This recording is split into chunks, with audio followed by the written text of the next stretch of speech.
Manhattan, New York. Present day. The champagne was still fizzing on my tongue when I spotted my ex-fiancé weaving through the crowd at the plaza with that expression I knew all too well. The same one he'd worn when he discovered I'd forgotten to mention I didn't want kids, or when I'd revealed I preferred Netflix to the opera, or when, well, the list was embarrassingly long. Perfect. Preston Montgomery IV, because of course he had to have a Roman numeral in his name, was exactly 50 feet away from me, cutting through the wedding reception like a shark who'd caught the scent of blood. And me? I was pressed against the bar in my best sapphire blue dress, armed with champagne and absolutely zero good judgment. 45 feet. Please tell me you have an escape plan, I whispered to my cousin Riley, who was busy adjusting her own bridal bouquet. What plan? You're the one who decided to show up solo to my wedding after breaking up with Preston 3 weeks ago. 40 feet. He'd stopped to shake hands with Uncle Charles. I took a shaky breath. I needed time to think. And what exactly did you think about? 35 feet. Preston was moving again, wearing that forced smile he used when he wanted to discuss our future together. That maybe I'm not the kind of woman who gets married at 28 just because it's expected. Madison, you literally have 1 minute before he gets here. I scanned the ballroom desperately. The reception was gorgeous. Riley had impeccable taste. But there was nowhere to run. The terrace was packed, the stairs blocked by photographers, and then I saw him. In the darkest corner of the ballroom, leaning against the wall like he was part of the architecture, stood the most intimidating man I'd ever seen in my life. Tall, really tall, with dark hair and scruff that should have looked messy but was devastatingly attractive instead. His tuxedo clearly wasn't rented, but his posture screamed, "Don't mess with me." More importantly, Preston was actively avoiding him. Actually, everyone was. 20 feet. "Riley," I whispered. "Who's that guy?" She followed my gaze and went pale. That's Dominic. Dominic Kane. The name sounded familiar, but I couldn't place it. And why is everyone avoiding him like he has the plague? Because he's complicated. Very complicated. Mad, whatever you're thinking, don't. 15 feet. Preston had dismissed Uncle Charles and was heading straight for us. Thanks, cuz. I owe you one. Before Riley could stop me, I was crossing the ballroom toward the most feared man at the party. My Louboutin heels clicked determinedly against the marble, and I prayed my courage would last at least until I reached the other side. Dominic Kane looked up as I approached. His eyes were dark, almost black, and they assessed me from head to toe in 2 seconds that felt like a lifetime. "Excuse me," I said, getting close to him. Too close for casual conversation. "I need a favor." He tilted his head slightly, and I noticed a small scar along his left jawline. "What kind of favor?" His voice was deep, with a slight rasp that did things to my stomach. "I need you to be my boyfriend for the next 5 minutes." Dominic blinked once, slowly. Interesting approach. I glanced over my shoulder. Preston was 10 feet away and closing fast. "Please." "I'll explain later, but right now I really need you to." He followed my gaze, spotted Preston, and something shifted in his expression. A small, dangerous smile curved his lips. "He the problem. He is the problem." Dominic pushed off from the wall and, without warning, placed a hand on my waist, pulling me close. Very close. Close enough that I could smell his cologne, something expensive and completely masculine. "How much are you willing to pay for 5 minutes of convincing performance?" Before I could answer, I felt a hand on my shoulder. "Madison." "Shoot." I turned slowly, still in the circle of Dominic's arms, and smiled with all the naturalness I could muster. "Preston, what a coincidence running into you here." Preston looked from me to Dominic and back again, clearly confused. "I thought we could talk. About us." "Us?" Dominic spoke for the first time, and his voice had a quality that made Preston take a step back. "Sorry, but who are you exactly?" "Preston Montgomery. And you are?" "Her boyfriend." Dominic's hand tightened slightly on my waist. and I leaned into him, trying to look convincing. "Dominic, this is Preston and a acquaintance." "Acquaintance?" Preston looked genuinely shocked. "Madison, we were engaged for 2 years." "Key word, were," I replied, feeling a courage that definitely wasn't mine. Maybe it was the champagne. Or maybe it was the way Dominic was holding me, like nothing in the world could hurt me while I was there. "You can't be serious. 3 weeks ago you said you needed time to think." And I thought. Dominic pulled me even closer, and I felt him lower his head to whisper in my ear, "Relax. I don't bite." Except the way he said it made my stomach flip. "Madison," Preston continued, "be reasonable. We have history. We have plans. You can't throw it all away because of—" He gestured vaguely at Dominic. "Whatever this is." And that's when I realized 2 things. First, Preston was talking about me like I was an investment he didn't want to lose. Second, Dominic was tense as a coiled spring. "Look, Preston," I said, my voice coming out steadier than I'd expected. "This has a name. And this treats me like a person, not like an item on some life checklist. You're being dramatic. And you're being... you." Dominic chuckled softly, and the sound vibrated against my ear. "I think she made herself pretty clear," he said to Preston. "You should find someone else to bother." "I'm sorry, but I don't think you understand the situation. Madison and I—" "Preston." My voice came out sharper than I'd intended. "Stop." He blinked, clearly surprised by my tone. "We don't have an us anymore. We don't have plans. And we definitely don't have a future, so please, just stop." For a moment, the ballroom fell silent. Well, except for the band still playing "The Way You Look Tonight" in the background, completely oblivious to the drama unfolding. Preston looked from me to Dominic one more time, and I could see the exact moment he decided I wasn't worth the effort anymore. "Fine," he said, adjusting his tuxedo. "But when this theater is over, you'll realize you made a mistake."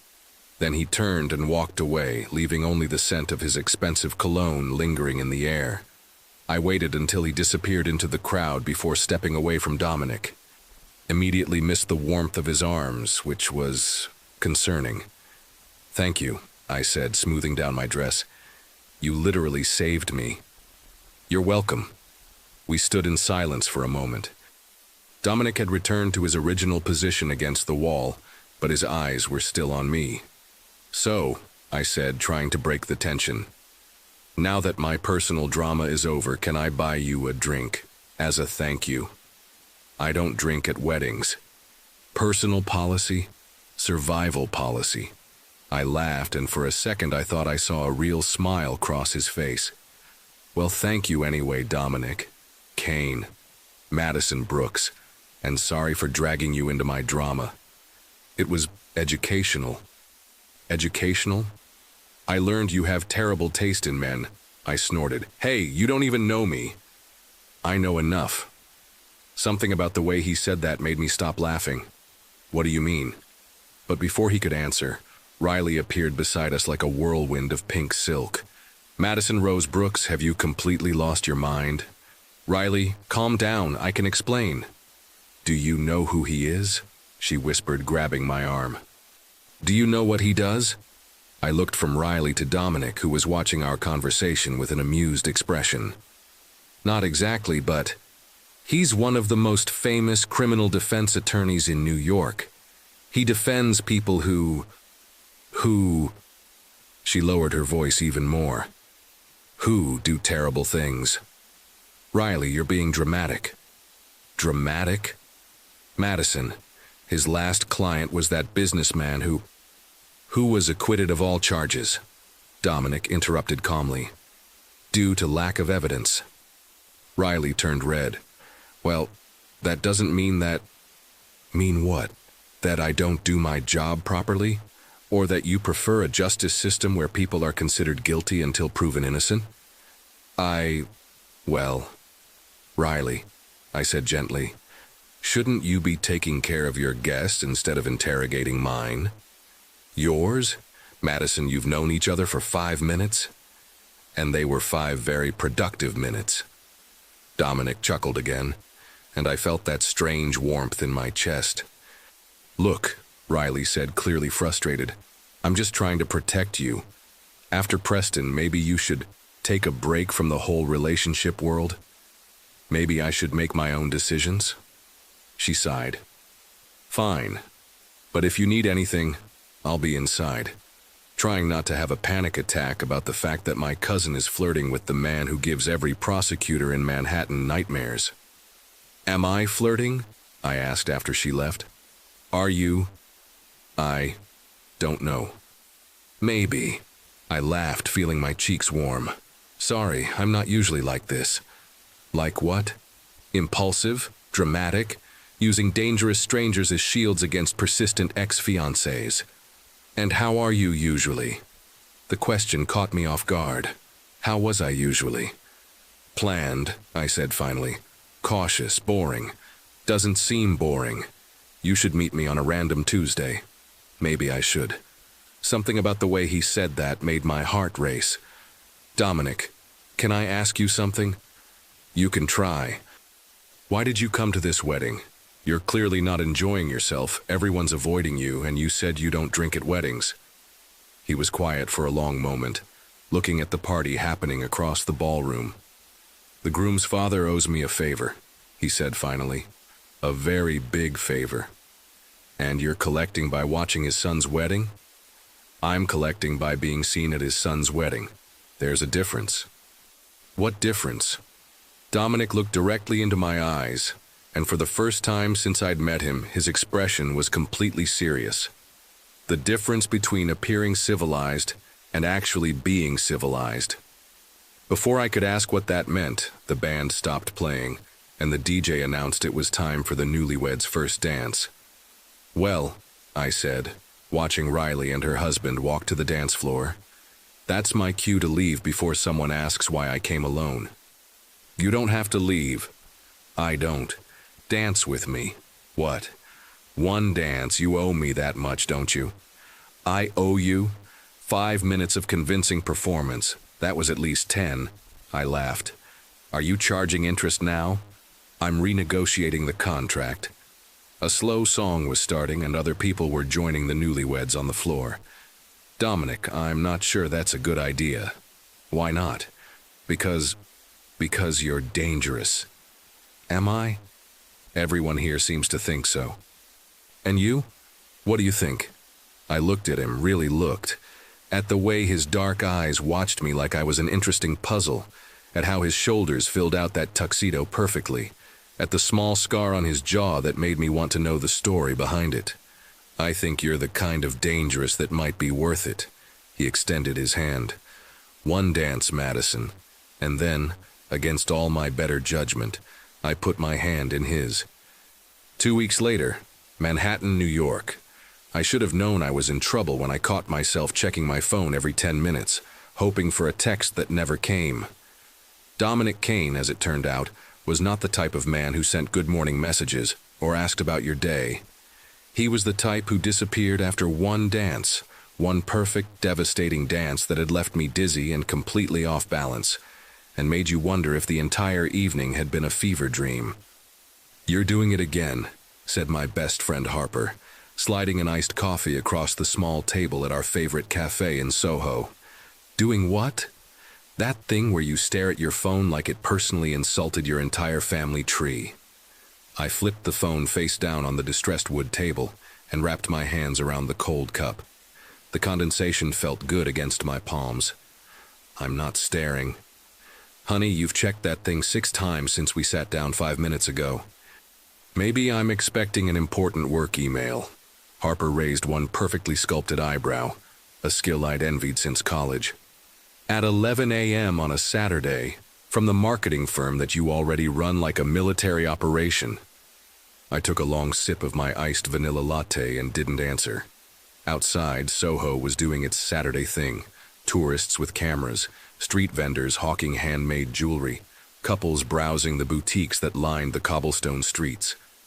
It was one of my favorite neighborhoods in Manhattan, all cast iron architecture and independent shops, and the kind of creative energy that made you believe anything was possible. Today, it just made me feel restless. "Okay," Harper said, settling back in her wrought iron chair with the determination of someone about to perform an intervention. "Spill." "There's nothing to spill." Madison Rose Brooks. "I've known you since we were freshmen at Columbia, and spent an entire semester convinced we were going to marry the guys from One Direction. I know when you're obsessing over a man." "I'm not obsessing." "Then why do you keep checking your phone like it holds the secrets of the universe?" Because maybe I am a little obsessed." Harper's green eyes lit up like she'd just won the lottery. "I knew it. Who is he? Please tell me it's not Preston trying to weasel his way back into your life." "Heaven, no, it's—" I paused, realizing I didn't even know how to explain Dominic Kane to someone who hadn't been there. "Remember Riley's wedding? The one where you disappeared for like an hour and came back looking like you'd been struck by lightning? That wedding?" "I didn't disappear for an hour. Madison, you were gone so long I started planning your funeral. Riley was ready to send out search parties." I laughed despite myself. "I was on the terrace. For an hour. Doing what?" "Dancing." Harper leaned forward, her red hair catching the sunlight streaming through the cafe's large windows. "Dancing with who?" "This guy named Dominic Kane." And what?" "Madison, you've been staring at your phone for 2 weeks like you're waiting for the president to call. There has to be more than just dancing." I sighed, pushing a strand of my dark blonde hair behind my ear. "He's complicated." "Complicated how? Like, he's married complicated? Or he lives with his mother complicated? Or he collects vintage dolls complicated? Like he's a criminal defense attorney who apparently gives every prosecutor in Manhattan nightmares, and everyone at the wedding was avoiding him like he had some contagious disease." Harper's eyes widened. "Dominic Kane. Wait, why does that name sound familiar?" "I don't know, but Riley seemed to think he was some kind of legal legend." "Hold on." Harper pulled out her phone and started typing furiously. "Dominic Kane, criminal defense attorney, New York." Her eyes got progressively wider as she scrolled.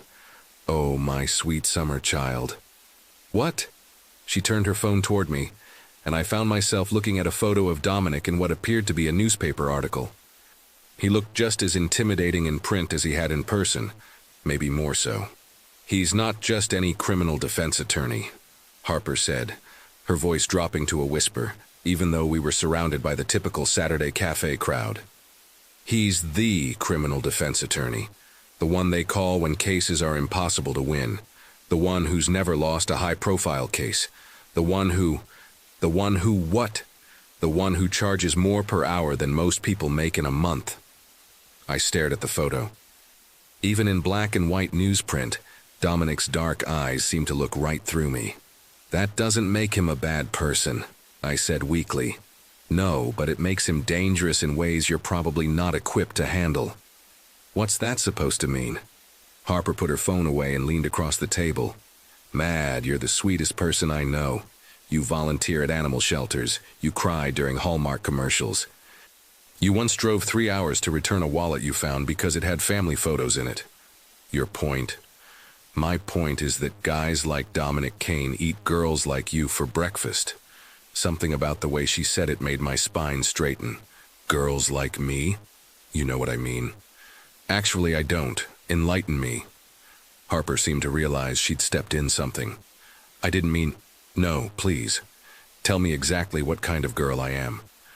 "Madison, I was just trying to—" "Protect me? From what, exactly? From a man who was nothing but respectful to me? From someone who helped me when I needed help? From a person I had one conversation with 2 weeks ago? From someone who could hurt you? And you think I'm too weak to handle that? I think you're too good to handle that." We stared at each other across the small table.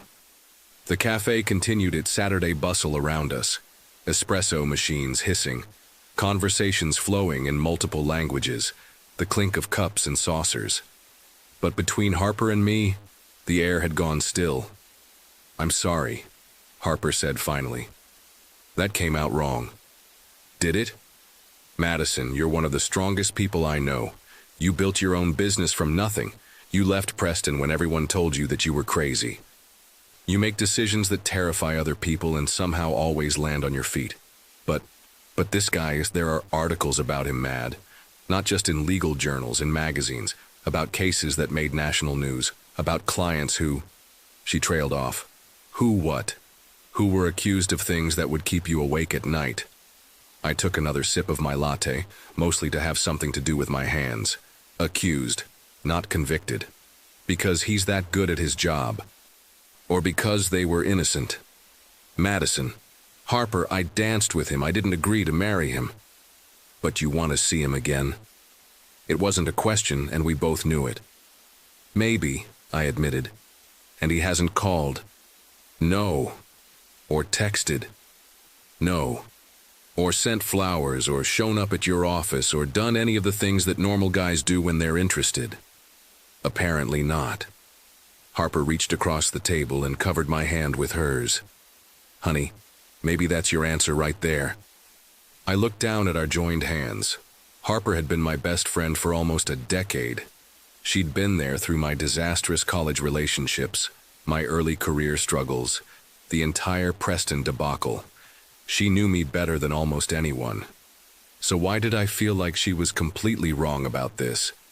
What if I told you, I said slowly, that dancing with him was the first time in months, maybe years, that I felt like myself? What do you mean? I mean that for 2 years with Preston, I was becoming someone I didn't recognize, someone who said the right things and wore the right clothes and smiled at the right people, someone who was perfect on paper but miserable in real life. Harper squeezed my hand. And then I spent 10 minutes with Dominic Kane, and suddenly I remembered what it felt like to be spontaneous, to take a risk, to do something just because I wanted to, not because it was expected or safe or appropriate. Madison, I know it sounds crazy. I know he's probably not going to call. I know he's complicated and dangerous and completely wrong for me on every level that matters. But I can't stop thinking about the way he looked at me, like he saw something in me that I'd forgotten was there. Harper was quiet for a long moment, studying my face with the intensity of someone trying to solve a particularly difficult puzzle. You're really hung up on this guy, she said finally. Apparently so. And you have no way to contact him, none whatsoever. And you're just going to sit here checking your phone every 10 minutes until he maybe, possibly decides to get in touch? I paused, realizing how pathetic that sounded when she said it out loud. I don't know what else to do. Harper grinned suddenly, and I knew that expression. It was the same one she'd worn when she'd convinced me to go skydiving for her 25th birthday, or when she'd talked me into adopting my cat Oliver from the shelter, even though my apartment had a no-pets policy. What? I asked suspiciously. I have an idea. Harper, no. Harper, yes. Whatever you're thinking, the answer is absolutely not. You haven't even heard it yet. I don't need to hear it. I can see it on your face, and it's a terrible idea. How do you know it's terrible if you don't know what it is? Because you have a very specific expression that you get when you're about to suggest something that will either get us arrested or end up on social media or both. This is different. How? Because this time it might actually work. I stared at her, already knowing I was going to regret asking. Work how? Harper pulled out her phone again, fingers flying across the screen. What's the name of your marketing firm? You know the name of my marketing firm, Brooks Creative Solutions. Harper, what are you? And you specialize in rebranding campaigns for small businesses, right? Among other things, yes, and you're always looking for new clients.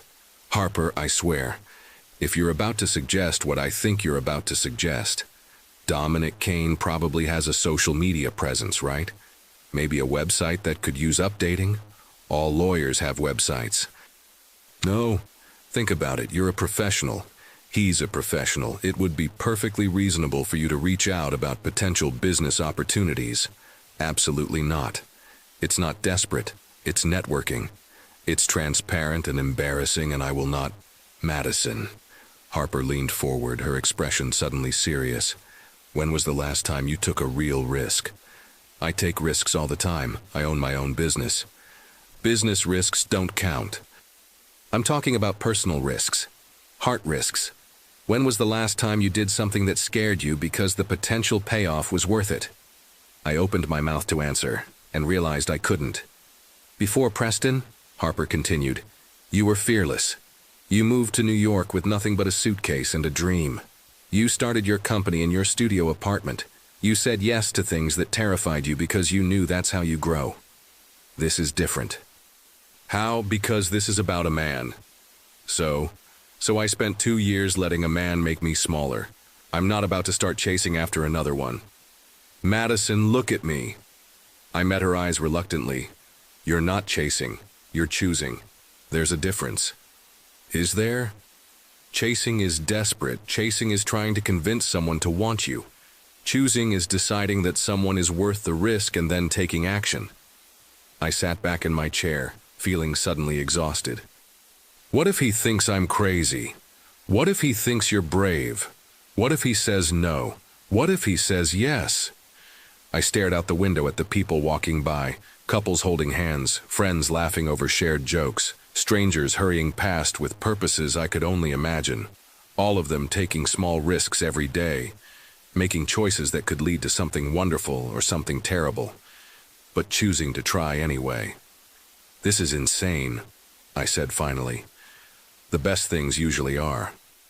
I looked back at Harper, who was watching me with the kind of patient hope that only best friends could manage.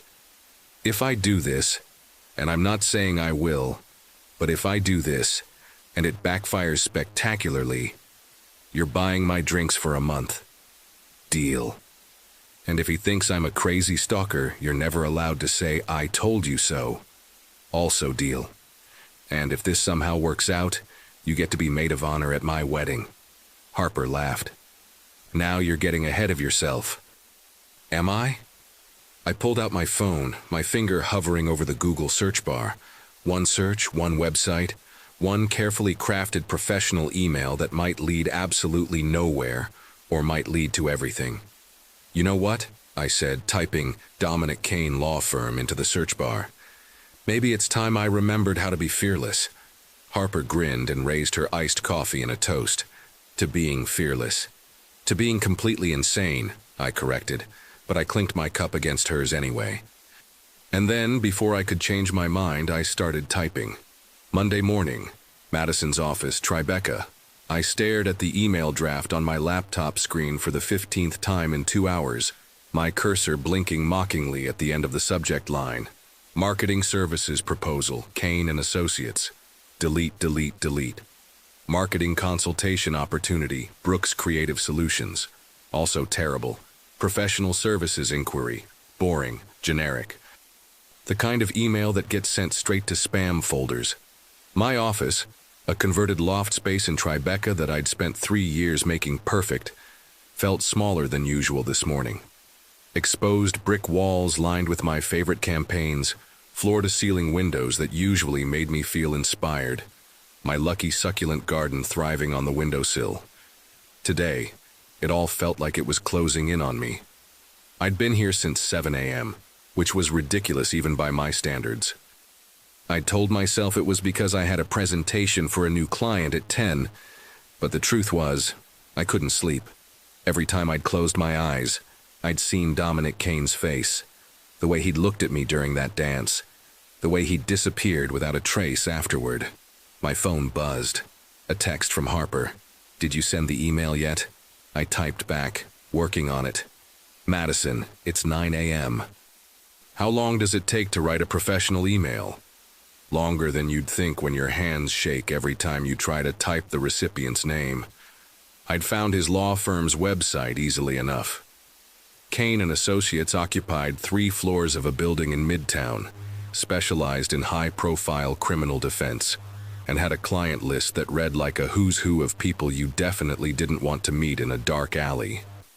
Their website was sleek but cold, all sharp lines and intimidating black and white photos that screamed, We are very expensive and very good at what we do. What it didn't scream was, we need help with our marketing, which was exactly the problem. I pushed back from my desk and walked to the window, coffee mug in hand. Down on the street, Monday morning was in full swing. Business people striding purposefully toward the subway, tourists already consulting maps, delivery trucks navigating the narrow streets with impressive skill.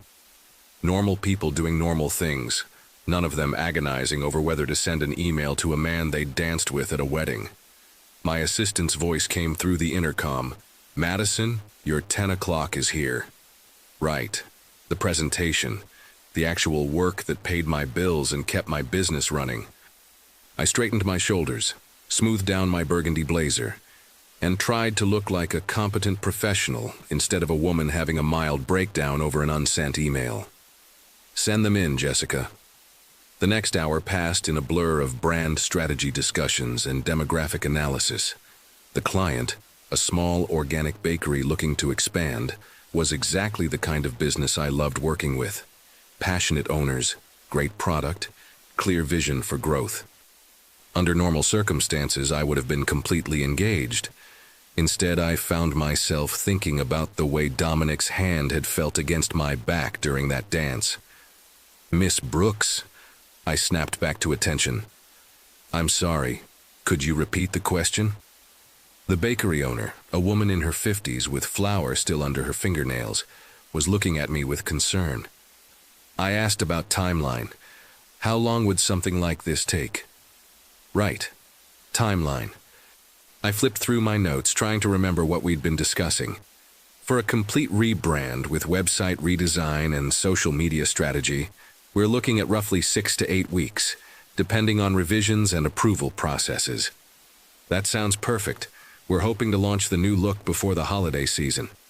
Absolutely doable. I made a note, then looked up with what I hoped was a confident smile. "I'll have a detailed proposal and contract to you by end of business tomorrow." After they left, I sat alone in my office, staring at the email draft that was still open on my screen. The cursor continued its relentless blinking, judging me for my cowardice. My phone rang. Unknown number. "Brooks Creative Solutions. This is Madison." "Miss Brooks." The voice was unmistakable, deep, measured, with that slight rasp that had haunted my dreams for 2 weeks. I nearly dropped the phone. "Dominic?" His name came out as barely more than a whisper. "I understand you've been trying to reach me." I looked at my computer screen in confusion. The email was still sitting there, unsent. What? "My assistant received a call this morning. Someone inquiring about marketing services for our firm." My blood turned to ice water. Oh no, no. Is there a problem? I closed my eyes and tried to remember how to breathe. Harper. Harper had called his office while I was agonizing over email drafts. "I can explain," I said, though I wasn't entirely sure how. "I'm listening." "Think, Madison. Think like the professional you're supposed to be, not like a woman whose best friend just sabotaged her life." "I run a marketing consultancy," I said, attempting to sound calm and businesslike. "After we met at the wedding, I did some research on your firm, and I noticed some opportunities for brand enhancement. I thought it might be worth exploring whether there was a mutual business interest." Silence on the other end of the line, long enough that I started wondering if he'd hung up. "Interesting," he said finally. "Is it? Most people who research my firm come away wanting nothing to do with me. You came away wanting to work with me." "Well, I'm not most people." "No," he said, and something in his voice made my stomach flutter. "You're not." More silence. I gripped the phone tighter. "So," I said, because apparently I'd lost all sense of self-preservation. "Are you interested?" "In marketing services?"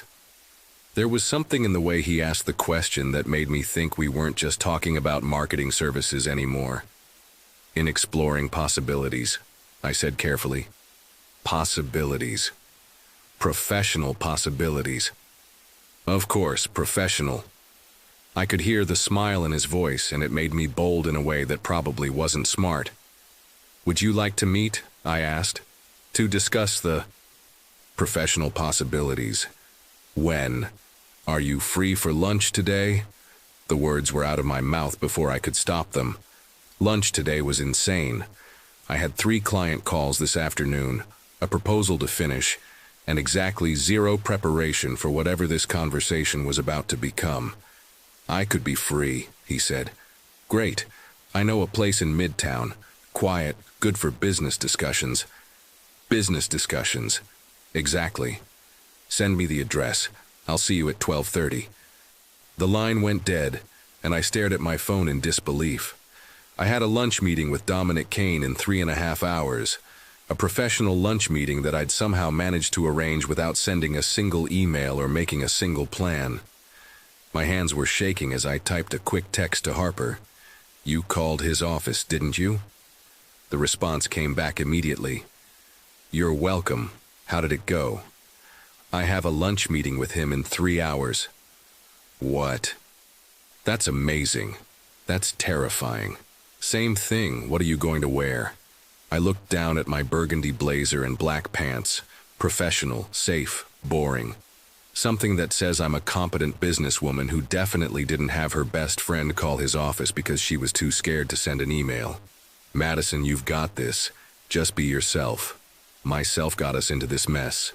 Yourself is also about to have lunch with the hottest lawyer in Manhattan. I laughed despite my panic. Harper, I could lose my professional credibility over this. Or you could gain a lot more than that. After hanging up, I spent the next hour researching everything I could about Kane and Associates, their case history, their client base, their current online presence. If I was going to pretend this was about business, I needed to actually know what I was talking about. What I found was impressive and slightly terrifying. Dominic Kane wasn't just a criminal defense attorney. He was the criminal defense attorney. The one reporters called when they needed quotes about high-profile cases. The one other lawyers referred their impossible clients to. The one who charged fees that most people couldn't pronounce, let alone afford. His firm's website was professionally designed but utterly soulless. Clean, corporate, intimidating. No personality, no warmth.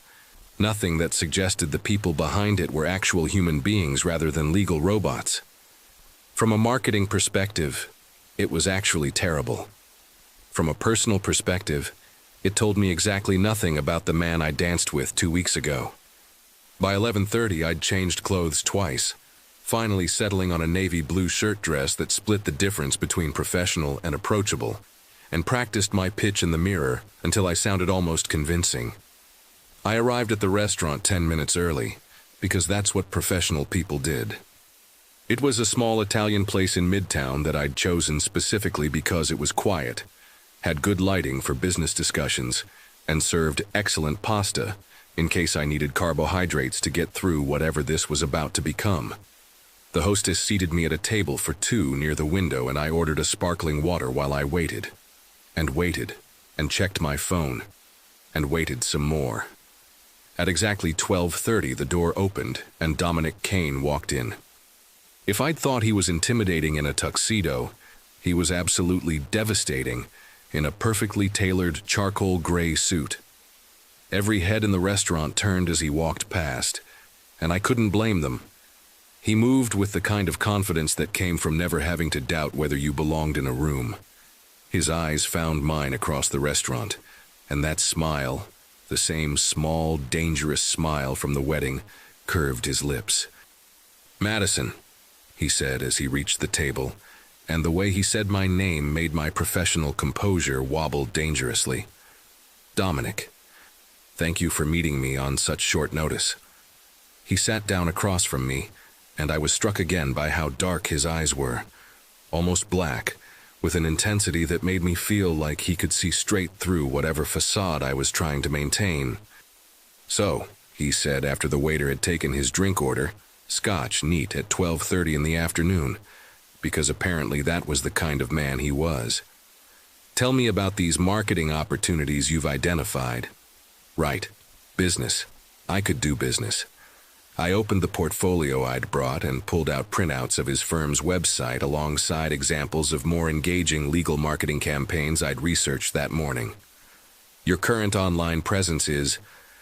I paused, trying to find a diplomatic way to say completely awful. Terrible, he suggested, one eyebrow raised in amusement. I was going to say underutilized, but yes, essentially terrible. He laughed, and the sound was warm and rich and completely at odds with his intimidating reputation. Don't hold back, Miss Brooks. Tell me how you really feel. All right. I leaned forward, warming to my topic. Your website looks like it was designed by someone who actively wanted to scare away potential clients. It's cold, impersonal, and gives absolutely no sense of who you are as people, or why someone should trust you with their legal problems. And that's bad for business? It's terrible for business. Yes, you want to project competence and professionalism, but you also want to project humanity. People hire lawyers when they're scared, confused, desperate. They need to believe that you're not just skilled, they need to believe that you care. And you think our website doesn't convey that? Your website conveys that you're a bunch of robots who happen to be very expensive robots. Dominic was quiet for a moment, studying the materials I'd spread across the table. What would you do differently? He asked finally. Everything. I pulled out my phone and showed him the website for another law firm I'd researched. Look at this. Same level of expertise, same caliber of cases, but see how they've humanized their approach? Client testimonials, attorney bios that actually tell you something about them as people, case studies that focus on outcomes rather than just legal precedents. And you think this would work for us? I think it would transform your business. How?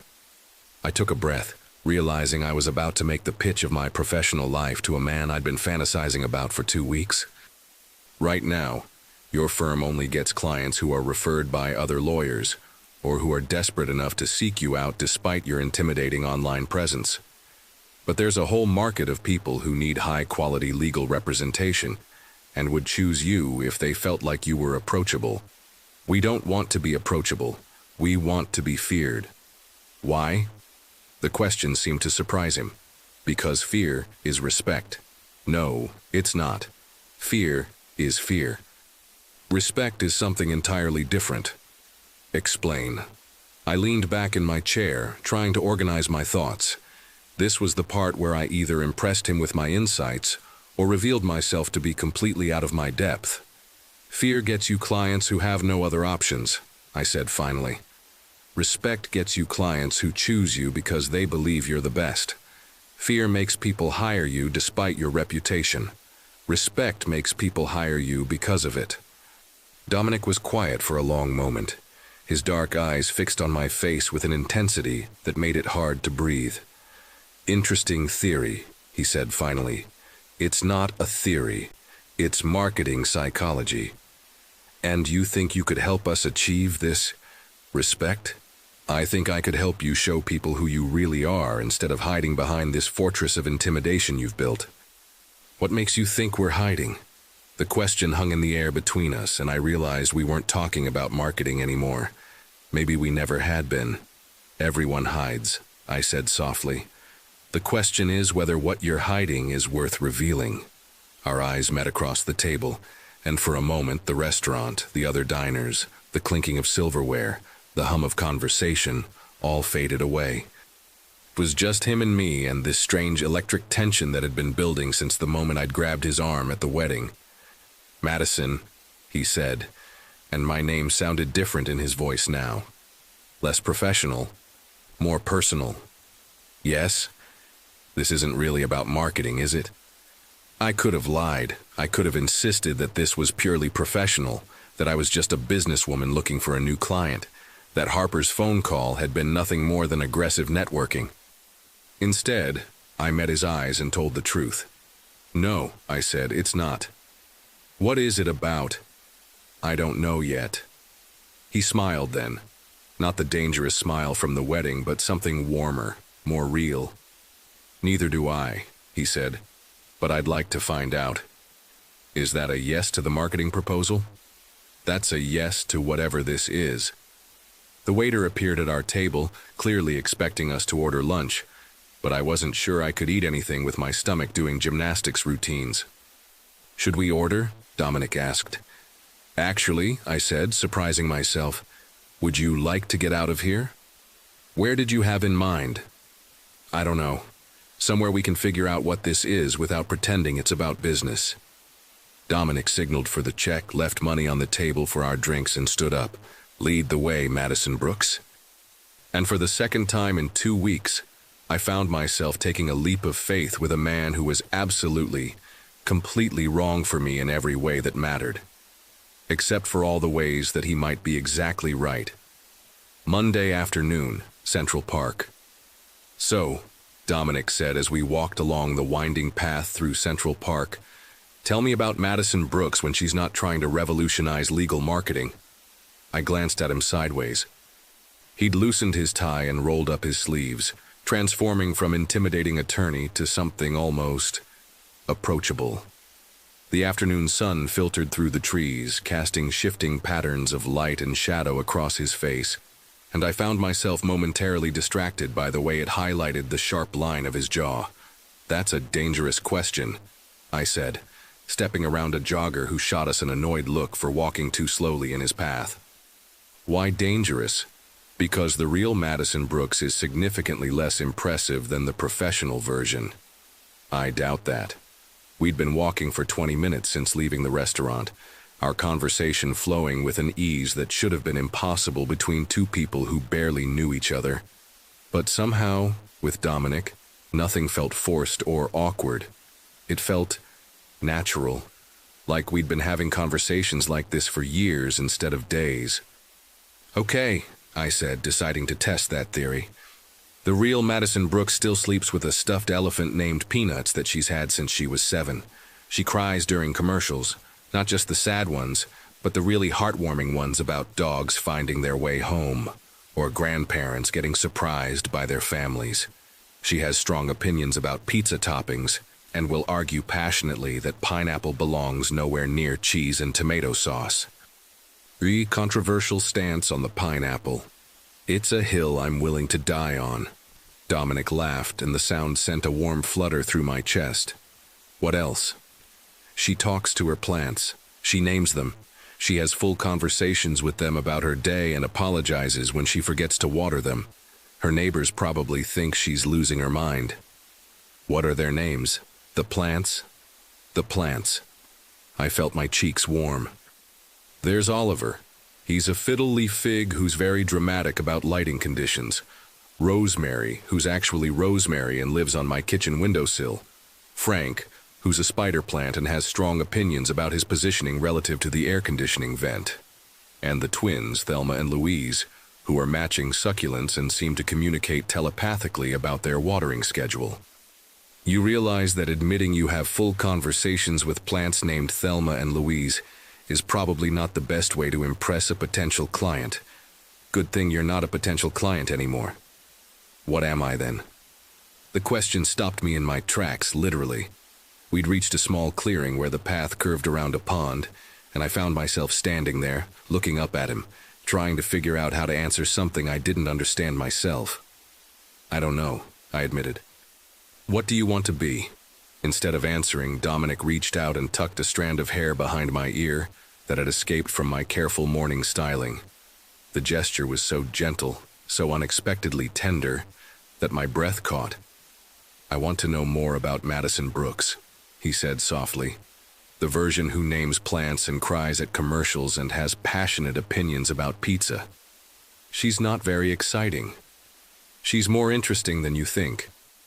A group of tourists with cameras walked past us, chattering in what sounded like German, completely oblivious to the fact that my entire world had just shifted on its axis because of the way this man was looking at me.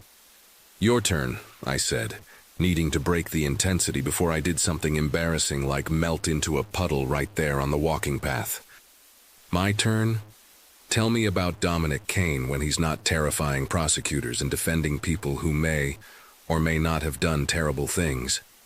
Something flickered across his expression. So quickly I almost missed it. There's not much to tell. I don't believe that. Why not? Because nobody gets to be as good at reading people as you obviously are without being a person worth reading themselves. We started walking again, this time toward a bench that overlooked the pond. A family of ducks was gliding across the water, completely unbothered by the city chaos surrounding their little oasis. "I collect first edition books," Dominic said finally as we sat down. "Crime novels mostly, which I realize is probably exactly what you'd expect from someone in my profession, but also poetry. I have a weakness for Yeats." "Poetry?" Surprised? "A little. Poetry doesn't exactly fit with the whole most feared man at the wedding image." "Maybe that's the point." I turned to face him more fully, tucking one leg under me on the bench. "What do you mean?" "People see what they expect to see. They hear criminal defense attorney, and they assume they know everything about me. It's easier to let them make their assumptions than to correct them." "Easier for who?" "For everyone." "That sounds lonely." Dominic was quiet for a long moment, watching the ducks glide across the water. When he spoke again, his voice was softer, more thoughtful. "Do you know why I became a defense attorney? Because you're good at it? Because I believe everyone deserves someone in their corner, even the people, especially the people that everyone else has written off." There was something in the way he said it that made me think there was a story there, a personal one. "Has anyone ever written you off?" He looked at me then, really looked at me, and I saw something vulnerable flicker in those dark eyes before he shuttered it away. "More times than I care to count." "Their loss." "How can you say that? You don't know anything about me." "I know enough." "What do you know?" I considered the question seriously, thinking about everything I'd observed since that first night at the wedding. "I know that you could have let me make a fool of myself with Preston, but instead you helped a complete stranger. I know that you're intelligent enough to see through whatever professional nonsense I was trying to sell you at lunch, but you played along anyway. I know that you chose to spend your afternoon walking through Central Park with me, instead of doing whatever intimidating legal things you probably had scheduled. Maybe I just don't have anything better to do. Dominic Kane doesn't strike me as a man who ever lacks for things to do." "You're right. I had 3 client calls, 2 depositions, and a partners meeting. And you're here instead because you asked." The simplicity of the answer hit me like a physical blow. "Because you asked," as if it could really be that simple. That's not a reason, isn't it? People don't just abandon their entire Monday afternoon schedule because someone they barely know suggests a walk in the park. I do. Why? Dominic shifted on the bench, turning to face me more directly. "Do you really want to know?" "Yes, because in 15 years of practicing law, I've gotten very good at reading people. I can tell when someone is lying, when they're hiding something, when they're trying to manipulate me or use me or sell me something I don't want. And with you, I can't read anything," I frowned. "Is that good or bad? I have no idea. That's what makes it interesting." A jogger passed us, followed by a woman walking 2 small dogs who seemed determined to investigate every single tree along the path. Normal Monday afternoon park activity. Normal people doing normal things while I sat on a bench having the most abnormal conversation of my life. "Can I ask you something?" I said. "Shoot." "At the wedding, after we danced, why didn't you ask for my number?" Dominic was quiet for so long I started to wonder if he was going to answer at all. "Because I knew that if I had your number, I'd call you," he said finally. "And that would be bad because I'm not the kind of man you should get involved with." "Shouldn't I be the judge of that?" "You don't know what you'd be getting into." I laughed, surprising both of us. "Dominic, I just spent the morning researching your firm. I know exactly what cases you take. I know what kind of clients you represent. I know your reputation. Knowing about my work and understanding what it means are 2 different things." "Then explain it to me." "Madison, no, seriously. Explain it. Help me understand what it means." Dominic ran a hand through his hair, messing up the perfectly styled look he'd started the day with. It made him look younger, more human. "It means that my phone rings at 3 in the morning when someone's son gets arrested. It means I spend my days with people who've made choices you can't imagine. It means that sometimes the person sitting across from me in my office has actually done the things they're accused of, and I defend them anyway because that's how the system works. Okay. Okay. Okay, that sounds challenging. It sounds like you carry a lot of weight on your shoulders. It sounds like you do difficult work that most people couldn't handle. But none of that tells me why I shouldn't get involved with you. Because the kind of people I associate with professionally aren't the kind of people you want in your orbit. Do you bring work home with you? What? Do your clients come to your apartment for dinner? Do you socialize with them? Do you invite them to weddings and book clubs and Sunday brunch? Of course not. Then I fail to see the problem. Dominic stared at me like I was a puzzle he couldn't solve. You're not understanding? I'm understanding perfectly. You're afraid that your job makes you unsuitable for dating, but you're conflating your professional life with your personal life. They're separate things. Are they? Aren't they? Madison, 3 months ago, I got a death threat from the family of a victim in a case I won. 2 weeks before that, someone threw a brick through my office window with a note calling me a few choice names I won't repeat. This isn't a job you clock out of at 5 p.m. The information hit me like cold water. Death threats, bricks through windows. I'd known intellectually that his work could be dangerous, but I hadn't really considered what that meant in practical terms. How do you handle that? I asked quietly. Very carefully. No, I mean, how do you handle living with that kind of stress, that kind of potential danger? Dominic looked surprised by the question. You're not running? Should I be? Most people would. I'm not most people. No, he said, and there was something almost wondering in his voice. You're really not. We sat in comfortable silence for a few minutes, watching the ducks navigate around a small group of children who were throwing breadcrumbs into the water, despite the signs asking them not to feed the wildlife. Can I tell you something? I said eventually. Anything. I spent 2 years with Preston being the person he wanted me to be. Agreeing with his opinions, laughing at his jokes, wearing the clothes he liked, going to the events he thought were important. I became smaller and smaller until I almost disappeared completely. Why? Because it seemed easier than fighting. Because I thought that's what love was supposed to look like.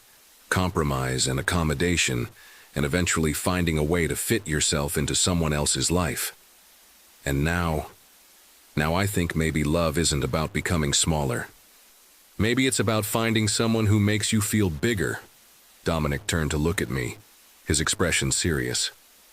Madison, I'm not saying that's what this is, I said quickly, feeling heat rise in my cheeks. I'm not making some grand declaration after knowing you for 2 weeks and spending one afternoon walking through Central Park. I'm just saying, maybe the question isn't whether you're suitable for me. Maybe the question is whether we're good for each other. And how do we figure that out? The same way people have been figuring it out for centuries. We spend time together, we talk, we see what happens. What if what happens is complicated? What if it's not? What if I can't give you what you need? What if you can? Dominic smiled then, the first completely unguarded smile I'd seen from him.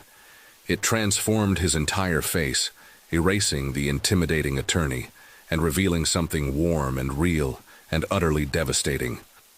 You're very stubborn, he said. I prefer persistent. Same thing. Entirely different things.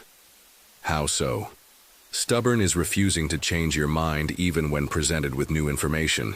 Persistent is continuing to pursue something you believe is worth pursuing despite obstacles. And you think this is worth pursuing? I think you are. The words hung between us, bold and honest and slightly terrifying. I hadn't meant to be quite so direct, but there was something about Dominic that made me want to skip the games and pretense and just tell the truth. Madison, he said, and my name sounded different in his voice now. Warmer, more intimate. Yes? Would you like to have dinner with me? As in a date? As in a date? What happened to all that stuff about not being suitable for dating? I'm choosing to ignore my better judgment. That seems like a healthy decision-making strategy. I'm sure it will end well. I laughed, feeling lighter than I had in weeks, maybe months, When? Tonight? Tonight is Monday. Is that a problem? Normal people don't go on first dates on Monday nights. We've already established that neither of us is normal people. Good point. I pulled out my phone to check my calendar, though I already knew I'd cancel whatever I had planned. What did you have in mind? Somewhere we can talk. Somewhere quiet. My apartment has excellent acoustics for conversation.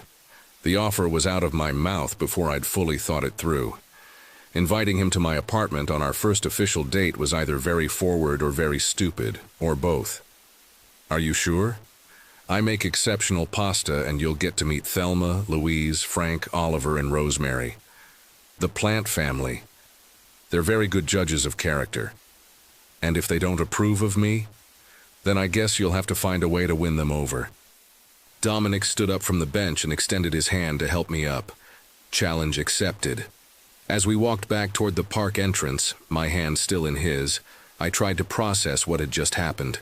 This morning, I'd been agonizing over an unsent email. This afternoon, I was walking through Central Park with a man who collected poetry and handled death threats with equal composure. Tonight, he was coming to my apartment for dinner. If someone had told me 2 weeks ago that I'd be here, I'd have suggested they seek professional help. Madison, Dominic said as we reached the street. Yeah. Thank you. For what? For not running when I told you about the death threats. Thank you for telling me. Most people don't want to know the complicated parts. I stopped walking and turned to face him completely. Around us, Manhattan hummed with its usual Monday afternoon energy. Taxis honking, people rushing past with phones pressed to their ears, the constant background noise of a city that never quite settled down. Dominic, I said, I don't want the simplified version of you. I don't want the version that's been edited for mass consumption. If we're going to do this, whatever this is, then I want the real version, complicated parts and all. Something shifted in his expression, something that looked almost like relief. That might be more than you bargained for. Let me be the judge of that. Okay, he said simply. Okay? Okay, Madison Brooks. You get the real version. He leaned down and kissed my cheek, just a soft brush of lips that lasted maybe 2 seconds, but somehow rewrote every expectation I had about how this day was going to end. I'll see you at 7, he said, already stepping toward the curb to hail a taxi. You don't know where I live. Text me the address. A cab pulled up immediately because of course it did for him, and he paused with his hand on the door handle. Madison? Yeah? Thank your friend Harper for making that phone call. Then he was gone, leaving me standing on the sidewalk with my heart racing and the sudden realization that I had exactly 4 hours to prepare dinner for a man who collected first edition Yeats and faced down death threats like they were minor inconveniences.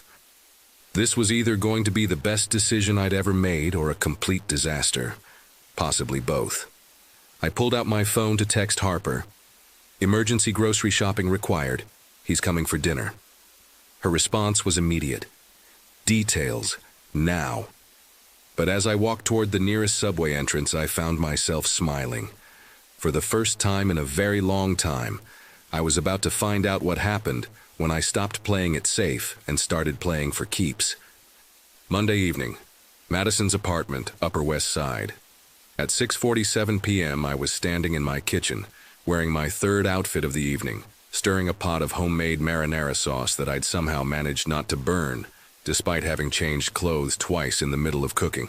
My apartment smelled like garlic, basil, and the vanilla candles I'd lit in a moment of panic, when I realized that somewhere we can talk might also mean somewhere we might do things other than talk. Not that I was thinking about things other than talk. Okay, I was definitely thinking about things other than talk. My phone buzzed on the counter. Harper, for the 7th time in 2 hours. Status report? I typed back, sauce is perfect. Outfit is questionable. Panic level is moderate to severe. What's wrong with the outfit? I looked down at myself. I'd started with a casual sundress, too date-like, then switched to jeans and a nice blouse, too casual. Now I was wearing a soft gray sweater and dark jeans that Harper always said made my legs look amazing, but I couldn't decide if legs looking amazing was the vibe I was going for on a first date with a man who'd been perfectly clear about being complicated. It either says I'm trying too hard or I'm not trying hard enough, and I can't figure out which. Madison, breathe. You look gorgeous and everything. Plus, he's already interested enough to cancel actual work to spend the afternoon with you. The outfit is not going to make or break this. She was right, of course. But rationality had left the building somewhere around the time I'd realized I was about to have dinner alone in my apartment with Dominic Kane. My buzzer rang. "He's here," I texted Harper, then immediately put my phone face down on the counter because I knew she was going to respond with something encouraging but embarrassing, and I didn't have the emotional bandwidth to deal with whatever emoji-filled pep talk she was crafting. I pressed the intercom button with slightly shaking hands. "Yes? It's Dominic." Even through the crackly building intercom, his voice did things to my nervous system that probably violated several laws of physics. "Come up. 4th floor, apartment 4B. I buzzed him in and immediately went into full panic mode. Was the apartment clean enough? Did I have wine? Should I have gotten wine? Was it weird that I'd lit candles? Should I blow out the candles? Were the candles too much? Not enough? I was in the middle of an internal debate about whether having 3 candles lit suggested romantic dinner or potential fire hazard when there was a knock at my door. Through the peephole, I could see Dominic standing in my hallway, still in his suit from earlier but with his tie gone and his shirt open at the collar. He was holding a bottle of wine in one hand and what looked like a small paper bag in the other. I took a deep breath, checked my reflection one more time in the mirror by the door and opened it. "Hi," I said, suddenly feeling shy in a way that was completely ridiculous, considering we'd spent the entire afternoon together. "Hi." His eyes did a quick sweep of my apartment behind me, taking in what I could only imagine was a space that looked nothing like what he'd expected. "These are for you." He handed me the paper bag, which turned out to contain a small potted orchid with delicate white blooms. "For the plant family," he said, looking almost embarrassed. "The florist said orchids are good for people who talk to their plants because they're responsive to attention." I stared down at the orchid, then back up at him, feeling something warm and dangerous unfurl in my chest. "You bought a plant for my plant family. Is that weird?" "It's perfect." I stepped back to let him into the apartment. "She's beautiful. What should we name her?" "We? Well, you picked her out. You should have input on the name." Dominic followed me into the living room, looking around with undisguised curiosity. My apartment was small but bright, with exposed brick walls, hardwood floors that creaked in all the right places, and windows that faced west so the whole space glowed golden during sunset. I decorated it with things I actually loved rather than things that looked impressive. Vintage books, framed photos of friends and family, artwork from local artists whose stuff I'd fallen in love with at street fairs. It was the opposite of Preston's sleek minimalist condo, where everything had been chosen for maximum impact, and nothing had personality. "This is really nice," Dominic said, and something in his voice suggested he meant it. "Thanks. It's not much, but it's home. It feels like you. Is that good or bad?" "It's perfect." I led him to the kitchen, which was really just one corner of the main living space, separated by a breakfast bar that I'd decorated with trailing pothos plants and a small herb garden. "So these are the famous roommates," Dominic said, approaching the windowsill where Frank, Oliver, Rosemary, Thelma, and Louise were arranged in order of height. "Don't let Frank fool you with the innocent look," I said, setting the orchid down next to them. "He's the troublemaker of the group. Very demanding about his light requirements." Dominic leaned closer to examine Frank, who was indeed looking particularly lush and dramatic in the early evening light. "Frank," he said seriously, "it's nice to meet you. I promise to treat Madison with the respect she deserves."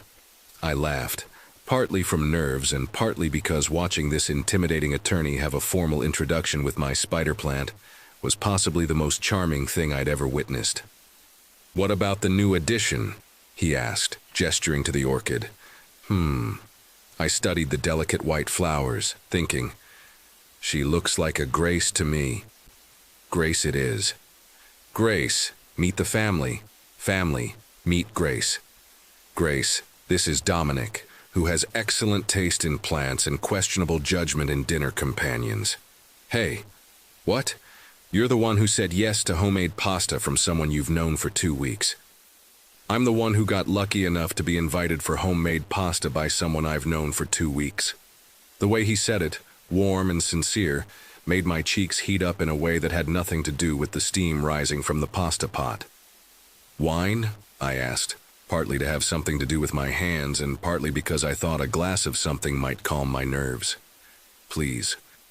He handed me the bottle he'd brought, a Chianti that probably cost more than I typically spent on groceries in a week, and I busied myself with opening it while he continued his examination of my living space.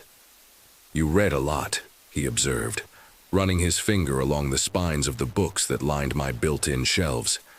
Occupational hazard of being an English major. Plus, I like stories. What kind of stories?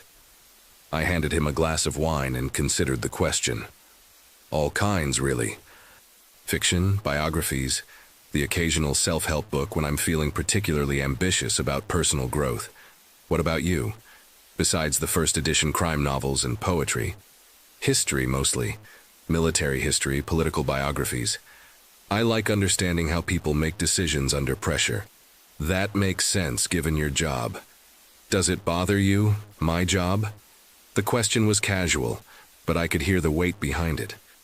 How many people had made him feel like he needed to apologize for the work he did? Should it? Some people think it does.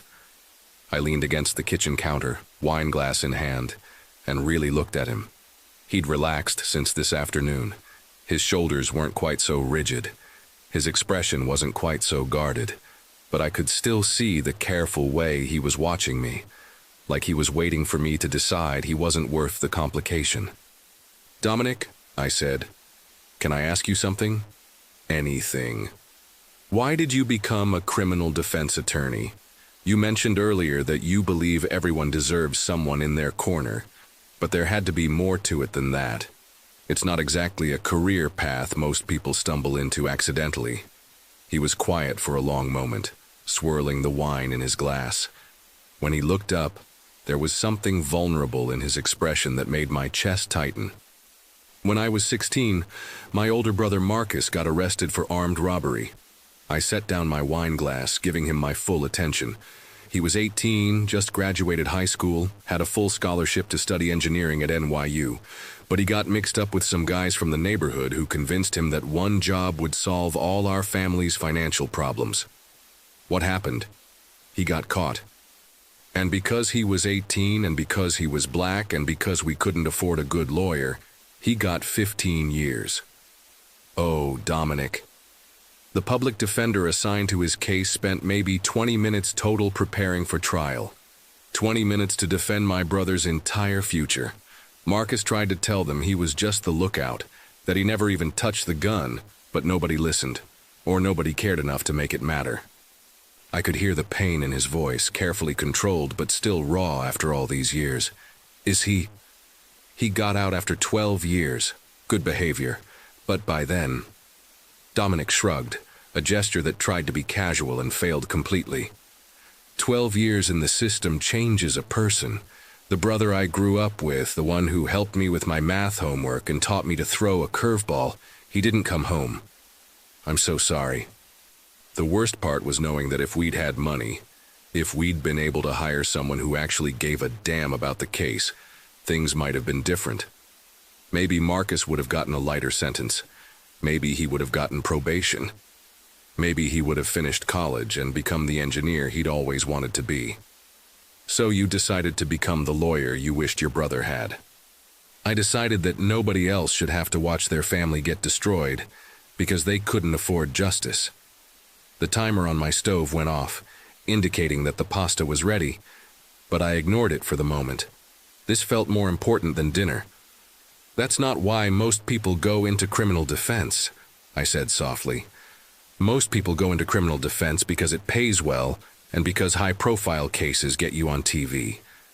I went into it because I was angry and because I wanted to make sure that when some kid's life was on the line, they'd have someone in that courtroom who would fight like their life depended on it. Because it does. Because it does. I turned to deal with the pasta, partly because it needed attention and partly because I needed a moment to process what he'd just shared with me. It explained so much. The intensity, the reputation, the way other lawyers seemed to both respect and fear him. He wasn't just doing a job, he was carrying out a mission. "How is Marcus now?" I asked as I drained the pasta. "Better. It took a few years after he got out, but he's better. He's married now, has 2 kids, works construction, owns his own company." "Do you see him much?" "Every Sunday, family dinner at my mom's place in Brooklyn." The image of Dominic Kane sitting around a family dinner table, probably being fussed over by his mother and teaching his nephews how to throw curveballs, was so at odds with his intimidating professional persona that it made me smile. "What?" he asked, noticing my expression. "I'm just trying to picture you at Sunday family dinner." "What's hard to picture about that?" "Nothing, it's just nice. It makes you seem more human." "As opposed to what?" "As opposed to the legal legend who gives prosecutors nightmares." Dominic laughed. "My mom would probably appreciate that description. She's always telling people her son is a big-shot lawyer, conveniently leaving out the part where most of those big shots think I'm a necessary evil at best." I plated the pasta, penne with the marinara I'd been simmering, fresh basil from Rosemary's Neighbors on the windowsill, and parmesan that I'd splurged on from the good Italian market in Little Italy. "Well," I said, handing him a plate, "for what it's worth, I think what you do is important, and I think your brother is lucky to have someone who loves him enough to dedicate his entire career to making sure other people don't go through what your family did." Dominic took the plate but didn't immediately start eating. Instead, he looked at me with an expression I couldn't quite read. "What?" I asked. Most people, when I tell them that story, they get uncomfortable. They start talking about how the system isn't perfect, but it's the best we have, or how I shouldn't let one bad experience color my entire perspective. Those people are idiots. Are they? Dominic, you turned personal tragedy into a career spent protecting other people. That's not letting one bad experience color your perspective. That's taking your pain and using it to prevent other people from experiencing the same pain. That's... I paused, looking for the right words. That's heroic. I'm not a hero, Madison. Why not? Heroes don't charge $600 an hour. Heroes have to eat too. We moved to my small dining table. Really just a table for 2 squeezed into the space between the kitchen and the living room, and for a few minutes we ate in comfortable silence. The pasta was actually pretty good, if I did say so myself, and the wine Dominic had brought was definitely better than anything I kept in my apartment. "This is delicious," he said after a few bites. "Don't sound so surprised." "I'm not surprised. I'm impressed." "What's the difference?" "Surprised would mean I had no expectations. Impressed means you exceeded expectations I didn't realize I had." I twirled pasta around my fork, considering that. "What expectations did you have?" "Honestly, always. I expected you to be exactly what you seemed like at the wedding. Beautiful, charming, probably a little spoiled, the kind of woman who looks great on paper but doesn't have much depth beyond the surface." "Wow, thanks." "I was wrong." "About which part?" "All of it. Well, not the beautiful and charming parts, you're definitely both of those things, but everything else. I'm not spoiled. You're genuine. There's a difference. Explain." Dominic set down his fork and looked at me across the small table. In the candlelight, his features were softer, less intimidating, more approachable. Spoiled people take things for granted. They expect the world to arrange itself around their comfort. You... He paused, seeming to choose his words carefully. "You notice things. You pay attention to people. You bought me lunch today even though I was basically a stranger, and you did it because you wanted to, not because you expected anything in return." How do you know I didn't expect anything in return? Because when I told you about the death threats and the broken windows, you didn't run. Someone who was with me for what they could get would have run. Maybe I'm just not very bright. You're one of the smartest people I've ever met. The statement hung in the air between us, honest and a little raw. I felt my cheeks warm again, but this time it wasn't from embarrassment. You don't know me well enough to make that assessment. Don't I? We've known each other for 2 weeks, and we've spent maybe 6 hours total in each other's company. Quality over quantity. That's a nice philosophy, but... Madison. He reached across the table and covered my hand with his. Do you know what I did during those depositions I skipped this afternoon? I assume you rescheduled them. I sat in my office thinking about the way you laughed when you told me about your plants, and the way you looked when you were explaining your marketing ideas, like you were sharing something you really cared about, instead of just trying to make a sale, and the way you didn't flinch when I told you about my brother. His thumb was tracing small circles on the back of my hand, and it was making it very difficult to concentrate on the conversation. Those are just moments, I said weakly. The best things are made of moments. That sounds like something you read in a fortune cookie. It sounds like something I realized sitting in my office thinking about you instead of doing my job. I stared down at our joined hands, trying to process the fact that this morning I'd been agonizing over an unsent email, and now Dominic Kane was sitting in my apartment telling me he'd spent the afternoon thinking about me instead of working. This is moving kind of fast, I said quietly. Is that a problem? I don't know. Maybe. I spent 2 years with Preston moving at the pace of continental drift, and look how that turned out. And how did it turn out? I almost married someone I didn't even like very much. Dominic was quiet for a moment, his thumb still tracing those maddening circles on my hand. Do you like me? He asked finally. The question was simple, but the way he asked it, like my answer actually mattered to him, made it feel like the most important question anyone had ever asked me. Yes, I said. I like you. Even though I'm complicated? Because you're complicated. That doesn't make sense. Sure it does. Simple people are boring. They don't challenge you or make you think or push you to be better than you are. And you think I do those things? I looked up at him, meeting his dark eyes across the small table. I think you've made me braver in the past 2 weeks than I was in 2 years with Preston. How? I called your office. Well, technically Harper called your office, but I didn't stop her. I had lunch with you. I asked you to leave the restaurant and walk through Central Park with me. I invited you to my apartment for dinner. Those don't seem like particularly brave acts. They are for me. The old Madison would have agonized over that email for weeks and then probably never sent it. She would have suffered through lunch making polite conversation about safe topics. She would have gone home alone and spent the evening wondering what might have happened if she'd been braver. And the new Madison. The new Madison is sitting here having dinner with a man who collects poetry and fights for people everyone else has given up on, and she's not scared of what might happen next. What do you think might happen next? The question was loaded with possibility, and we both knew it. I could feel the shift in the air between us, the way the conversation had moved from getting to know you dinner talk to something more intimate, more charged. I don't know, I said honestly. But I'm interested in finding out. Dominic's grip on my hand tightened slightly. Madison. Yes? I want to be clear about something. Okay. If we do this, if we see where this goes, it's not going to be simple. My life isn't simple. My work isn't simple. The people I deal with aren't simple. I understand. Do you?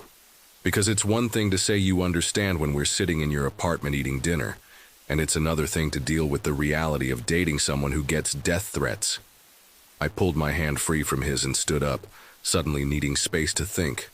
I walked to the window that overlooked the street, watching the ordinary Monday evening activities of my neighborhood. People walking dogs, couples coming home from work, someone across the street watering plants on their fire escape. Can I ask you something? I said without turning around. Always. Are you trying to scare me away? I'm trying to be honest with you. Are you? Or are you trying to give me reasons to run so you don't have to risk getting hurt? Silence behind me. When I turned around, Dominic was still sitting at the table, but his expression had changed. Less open, more guarded. That's not what I'm doing, isn't it? Madison, because it seems like every time we get close to something real, you bring up all the reasons why it won't work. Your job, your clients, your complicated life. But what if those aren't reasons? What if those are just excuses? Excuses for what? For not having to admit that you might actually want this as much as I do. The words hung in the air between us, honest and a little dangerous. I hadn't meant to be quite so direct, but something about Dominic made me want to skip past all the games and pretense and just tell the truth. You think I don't want this? I think you're scared. Of what? Of the same thing I'm scared of. Which is? I walked back to the table, but instead of sitting down, I stayed standing, looking down at him. Of finding out that this could be something really important. Dominic stood up too, and suddenly we were very close together in my small dining space, close enough that I could smell his cologne again, could see the flecks of gold in his dark eyes. Madison, he said softly, if this is something really important, then you deserve to know what you're getting into. Then tell me, not the scary stuff you think will make me run away, but the real stuff, the stuff that matters. What do you want to know? Everything. Start with something small. He smiled at that, the tension in his shoulders easing slightly. Something small. Something small. I hate coffee. Can't stand the stuff. But I drink it anyway because everyone expects lawyers to run on caffeine, and I don't want to be the guy ordering hot chocolate in important meetings. I laughed. Hot chocolate? With marshmallows if possible. That's actually adorable. Don't tell anyone, it would ruin my reputation. Your secret is safe with me. What else? I'm terrified of horror movies, not just scared, terrified. I made the mistake of watching The Shining when I was 12, and I still can't stay in hotels with long hallways. Good to know. No Stephen King movie marathons. Definitely not. What else?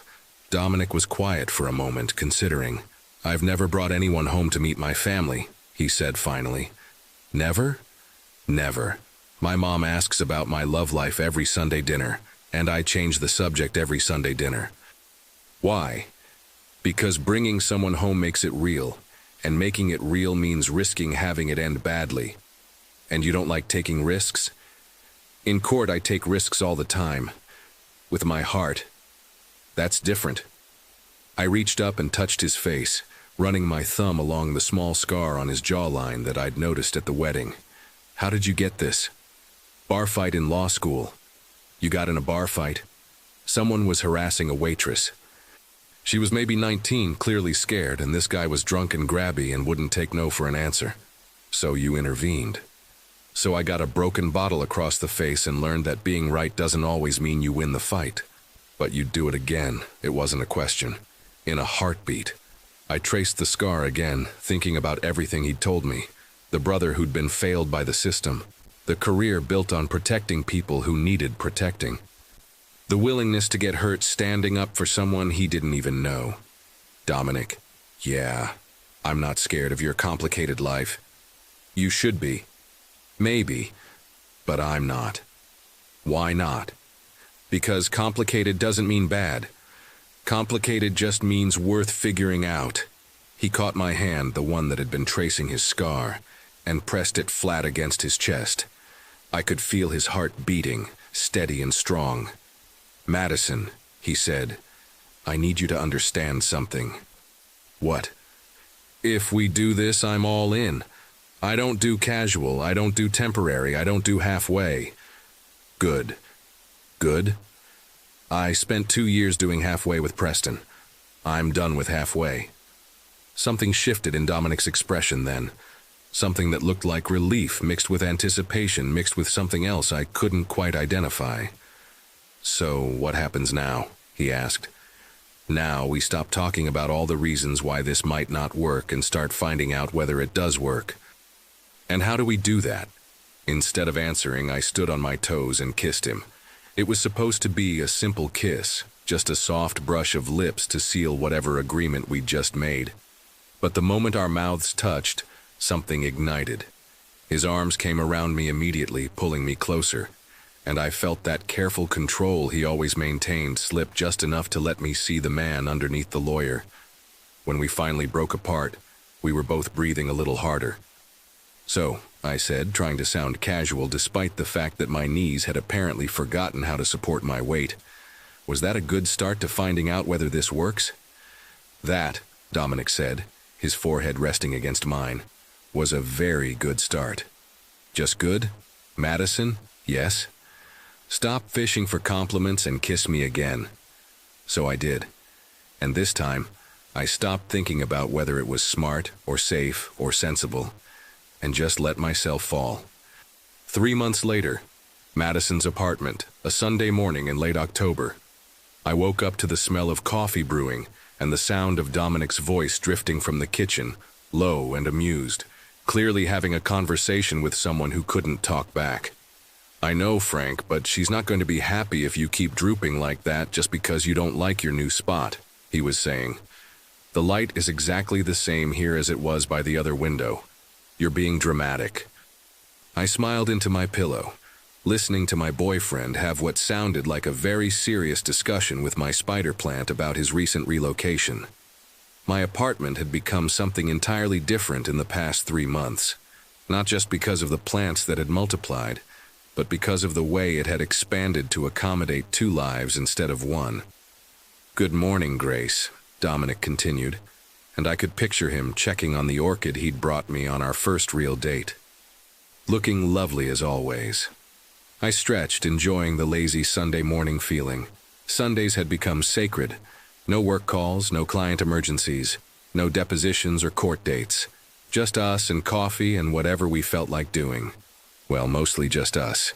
Today was different. Today I was meeting his family. "Madison?" Dominic's voice interrupted my thoughts. "You awake in there?" "Barely," I called back. "What time is it?" 8:30. I made coffee. "And pancakes?" "And pancakes." That got me out of bed. Dominic's pancakes were legendary, a recipe he'd learned from his mother. I found him in the kitchen wearing jeans and a gray Henley, standing at the stove with a spatula in one hand and his phone in the other. "Please tell me you're not dealing with work stuff on a Sunday morning," I said, wrapping my arms around his waist from behind. "I'm not dealing with work stuff," he said, chuckling. "I'm dealing with family stuff, which is arguably more stressful." "What kind of family stuff?" "My mother wants to know what kind of wine you like, whether you have any food allergies, and what your intentions are regarding her son." I groaned against his back. "She asked about my intentions?" "She asked about my intentions regarding you, actually." "And what did you tell her?" Dominic turned in my arms, sliding his hands around my waist. His dark hair was messy from sleep, and he had a small smudge of flour on his cheek. "I told her that my intentions were to convince you to keep me around for as long as possible." "Just keep you around?" "Maybe a little more than that." "How much more?" Instead of answering, he leaned down and kissed me, soft and sweet and tasting like coffee and vanilla. "Good morning," he murmured against my lips. "Very good morning. Nervous about today?" "Terrified," I admitted. "What if they don't like me?" "They're going to love you." "How can you be so sure?" "Because I love you." The words hung in the air between us, simple and honest and completely unexpected. We stared at each other for a moment, and I realized he looked just as surprised as I felt. "You love me?" I whispered. "Yeah," he said, his voice soft and wondering. "I really do." "Good," I said, standing on my toes to kiss him again. "Because I love you too." When we finally broke apart, both of us were smiling. "So," I said, "good intentions all around then." "The best intentions." The trip to Brooklyn gave me plenty of time to work myself into a state of nervous excitement, but it also gave me time to watch Dominic transform as we got closer to his childhood neighborhood. His posture relaxed, His expression softened. "That's where Marcus and I used to buy candy with our allowance money," he said, pointing to a small bodega. "And that's the park where I learned to play basketball, badly." We turned onto a tree-lined street of brownstones, each one well-loved rather than just buildings. "This is it," Dominic said, stopping in front of a brownstone with a bright red door and overflowing flower boxes. Before we could knock, the door opened, and a woman who was clearly Dominic's mother appeared. She was small but had the kind of presence that filled a room. Dark hair streaked with silver, warm brown eyes, and a smile that was both welcoming and assessing. "Mijo," she said, pulling Dominic into a rib-crushing hug. "You're late." 5 minutes, Mama. 5 minutes is late," she turned to me. "And you must be Madison." "Yes, ma'am. It's so nice to meet you, Mrs. Kane." "Elena, and come here." Before I knew what was happening, I was being pulled into the same crushing hug.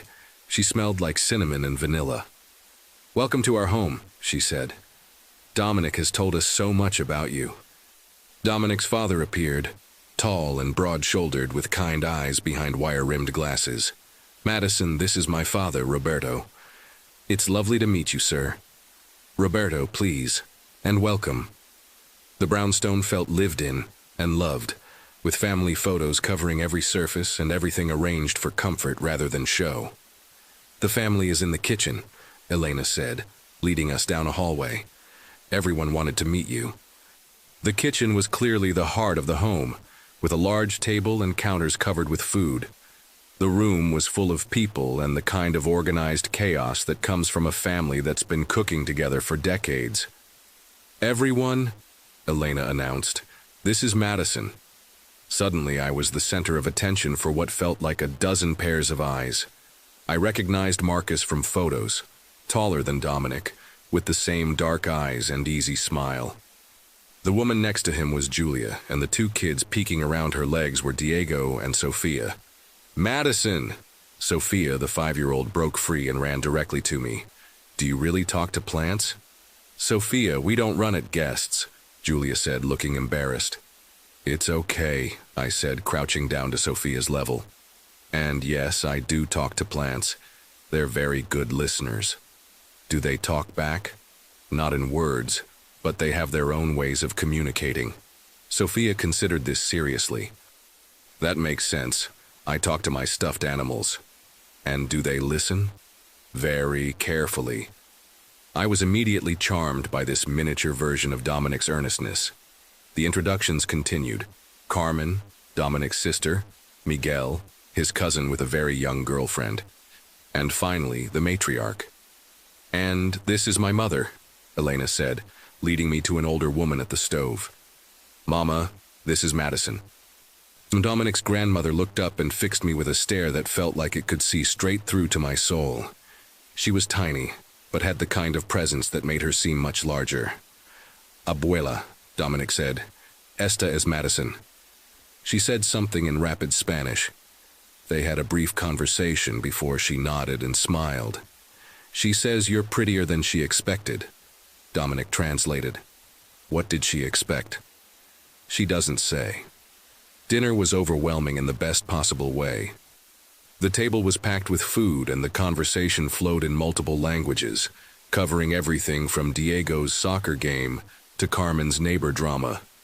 I was seated between Dominic and Sophia, who had decided I was her new best friend, and kept up a steady stream of chatter about kindergarten and her pet fish. "Madison," Elena said during a brief lull, "Dominic tells us you own your own business." "Yes, ma'am. I run a marketing consultancy." I found myself relaxing as I talked about something I was passionate about. The family listened with genuine interest, and I noticed how they'd subtly shifted to include me in their discussions, asking my opinion, referencing stories I'd shared.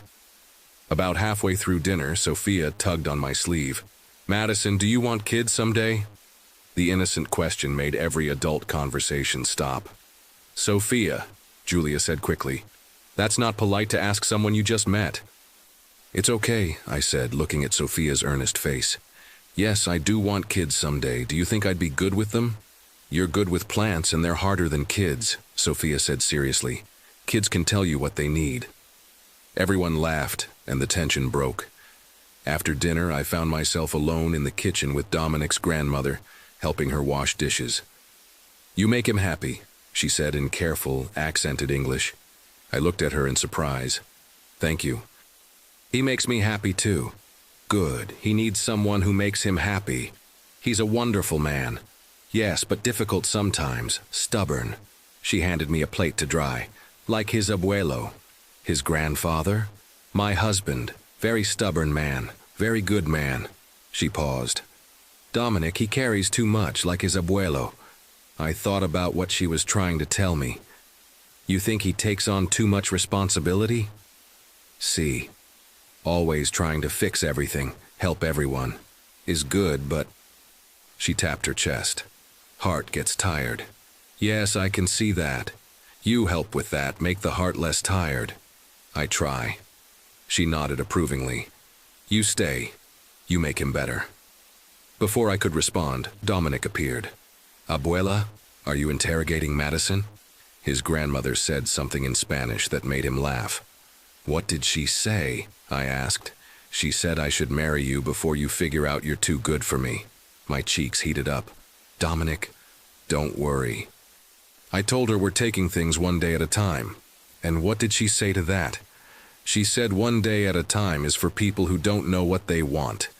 We looked at each other, and I felt that familiar flutter of possibility mixed with certainty. "Do you know what you want?" I asked quietly. "Yeah," he said, stepping closer. "I do." "What?" "You. This. All of it." The evening continued with charades, a competitive family affair that had everyone laughing and shouting out increasingly ridiculous guesses. By the time we called it quits, my cheeks hurt from laughing, and I felt like I'd been part of this family for years. "We should head home," Dominic said eventually. The round of goodbyes took forever, with everyone insisting on hugs and Elena packing enough leftovers to feed us for a week. "You come back next Sunday," she said firmly. "I'd love to if you'll have me." "We'll have you," Roberto said warmly. "You're family now." The simple statement hit me hard. Family. "Thank you," I said, hoping my voice didn't betray how emotional I felt. "All of you. This was wonderful." On the subway ride home, I leaned against Dominic's shoulder. "So," he said, "what's the verdict?" "Your family is amazing. Even when Sophia interrogated you about your reproductive plans, especially then." I shifted to look at him properly. "Dominic, your grandmother told me something interesting." "Oh no, what?" "She said you carry too much, like your grandfather did."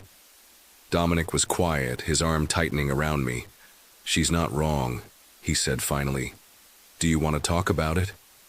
Sometimes I feel like I'm carrying the weight of every client who doesn't get justice, every case I lose. And I know that's not realistic, but you can't help feeling responsible. "Yeah. What would help you accept that you can't save everyone?" He was quiet for a long time. "You," he said finally. "Me? Having someone who reminds me that I'm more than just my work, someone who makes me want to come home instead of staying at the office until I collapse." "I can do that. You already do that." Back at my apartment, we climbed the stairs in comfortable silence. "Madison," Dominic said as we reached my door. Thank you for today, for loving my crazy family." I stopped and turned to face him. "Dominic, I need to tell you something." "What?" "I'm not just falling in love with you anymore. I've already fallen, completely." His face went still. "Madison, I'm saying that whatever comes next, marriage, kids, growing old together, I want it to be with you." Dominic stared at me for a long moment. "Madison," he said finally. "Yes?" "I bought a ring last week." The words hit me like a physical blow. "You what?" "I bought a ring. Sitting in my sock drawer because I was trying to figure out the right time to ask you, and I was worried 3 months wasn't long enough." "You want to marry me?" "I want to marry you. Buy a house with you, have babies with you. I want to bring you to Sunday dinners for the rest of my life. Are you proposing to me in the hallway of my apartment building? I'm telling you that I love you more than I thought possible, And if you want me to go get that ring right now, I will. I looked at this extraordinary man who was brave enough to love me with his whole heart. Yes, I said. Yes, what? Yes, go get the ring. Yes, I want to marry you. Yes to all of it. Dominic's face broke into the biggest smile I'd ever seen from him. Are you sure? I've never been more sure of anything. He kissed me then, with the kind of intensity that made my knees weak. When we broke apart, he rested his forehead against mine. I love you, Madison Brooks. I love you too, Dominic Kane. Ready to go get that ring. Ready. As we climbed the rest of the stairs, I thought about the journey that had brought us here. From that desperate moment at Riley's wedding when I'd grabbed him as a shield against my past, to this moment when he was my future, my choice, my home. 4 months ago, I'd walked up to a stranger and asked him to be my fake boyfriend for 5 minutes. Now he was about to become my real fiancé for the rest of my life. Dominic, I said as he opened the door. Yeah? When you propose in about 10 minutes, can you do it properly, down on one knee and everything? You want the full traditional proposal? I want everything. We have time. We have all the time in the world, he said. And as we walked into our future together, I realized that for the first time in my life, I knew exactly where I belonged. Right here, with him, always.